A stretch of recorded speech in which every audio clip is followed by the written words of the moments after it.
Hello everyone, I am going to explain question number 6 from exercise 3.3, and this question belongs from 12th class maths.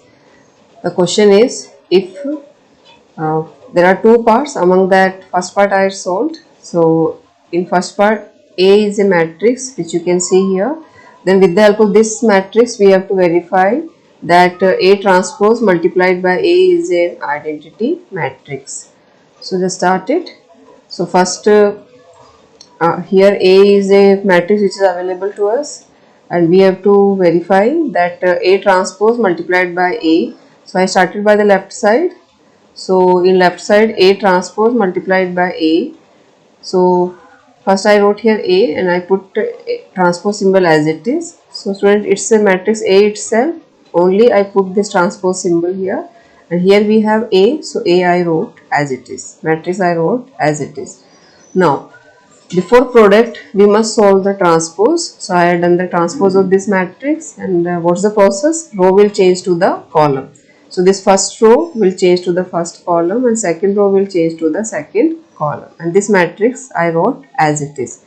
Now after doing the transpose, now you can multiply them. So first row multiplied by the first column, so cos alpha multiplied by cos alpha is cos square alpha, minus sin alpha multiplied by minus sin alpha is sin square alpha. In the same way, first row multiplied by the second column I entered here, then second row multiplied by first column I entered here, and second row multiplied by second column entered here. After all this, when we'll see carefully, this is a formula of sin square theta plus cos square theta equal to 1, and these are same, so same minus same is 0, and here also they are same, so same term minus same term is 0, and it's an identity. So to use it, we had used a formula that I forgot to write, so I am just writing, that is since the identity which we had used is sin square theta plus cos square theta equal to 1. So like this we came to the conclusion that A transpose multiplied by A is an identity matrix. So first part completed. Similarly second part also you can do. So try to do it, you will get it easily.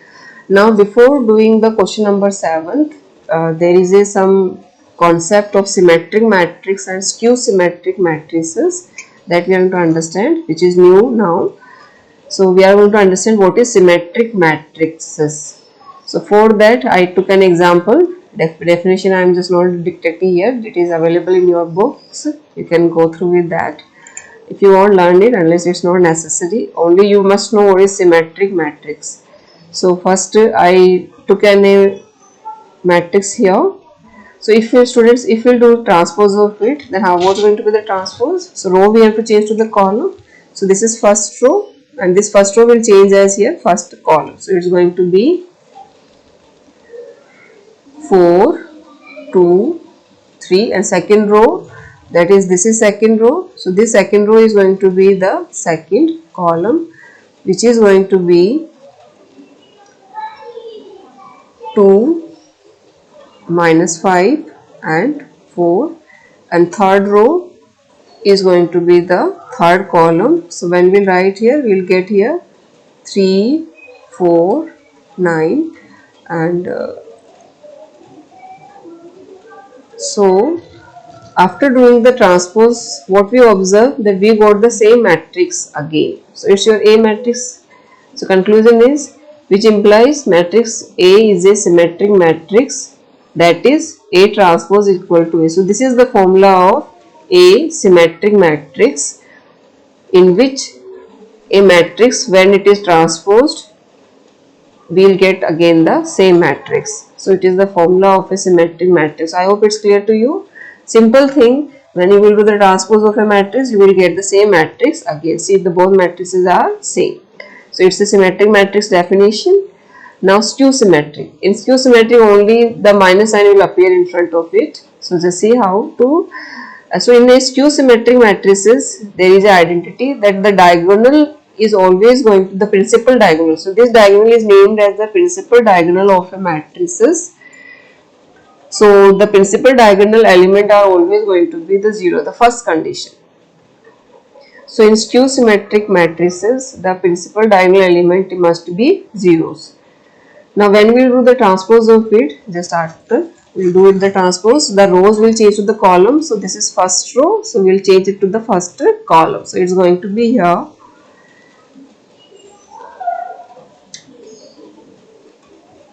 0 1 2, and then second row, that is this is our second row, the second row will change to the second column here. So we'll get it as -1 0 and 3, and the third row will change to the third column. So we'll get it as -2 -3 and 0. So now what we have to do is, this is not your A matrix. See, the A matrix, it's not your A matrix because elements have different sign. So what we have to do is, if we take minus common from here, so take minus common. So when you will take minus common, the sign of each element will change like this. I am just don't have space to do, but in exercise I will show you. I'll show you how to change the sign. Just now you just understand that if you take minus common, the sign of each element will change. So when the sign of each element will change, it is going to be your A matrix. So it's going to be minus A. So this is your minus A. So conclusion is transpose of A is equal to minus A. So this kind of matrices which satisfy this condition is named as skew symmetric matrix. So I hope it's clear to you. Skew symmetric means only minus sign appears. So the difference between symmetric and skew symmetric is only of this minus symbol. Now we'll start the question number 7th. Then this theory will be more clear to you. So question 7th is of your NCERT book, which depends on the symmetric and skew symmetric. That's why I explained it. Show that the matrix A is a symmetric matrix. So we just started. So this is your A matrix. So we have to do the transpose of it. So rows will change to the column. So first row will change to first column. So it's going to be 1, -1 and 5, then -1, 2, 1, then 5, 1, 3. So it's your again your matrix A. So conclusion is, see it's the same thing. So A transpose is equal to A. So matrix A is symmetric matrix. So it's proved. Now second one we have to prove skew symmetric. So first we'll find out the transpose. So it's going to be rows I am changing to the column. So it's going to be 0, 1, -1, -1, 0, 1, 1, -1, 0. Now just take minus common because these are not identical matrix. It's not your A. So to make them identical, take minus common. Taking minus common means, students, taking minus common means you are going to multiply every element by minus symbol. So their sign will change. So it's going to be +1. This is -1. It's going to be -1, 0, +1, +1, -1 and 0. Now just take it. It's your A matrix itself, isn't it? It's your A matrix. So here's your A matrix. So conclusion is A transpose is equal to -A. So matrix A is skew symmetric matrix. So it's proved. So question number 6th and 7th like this is completed. So in this you have learned a new concept of symmetric and skew symmetric matrices. I hope it's clear to you. Further, if you have any doubt, you can write in the comments so that I can clear all your doubts. And now PDF is also available. You can see the description which is given below. Thank you for watching.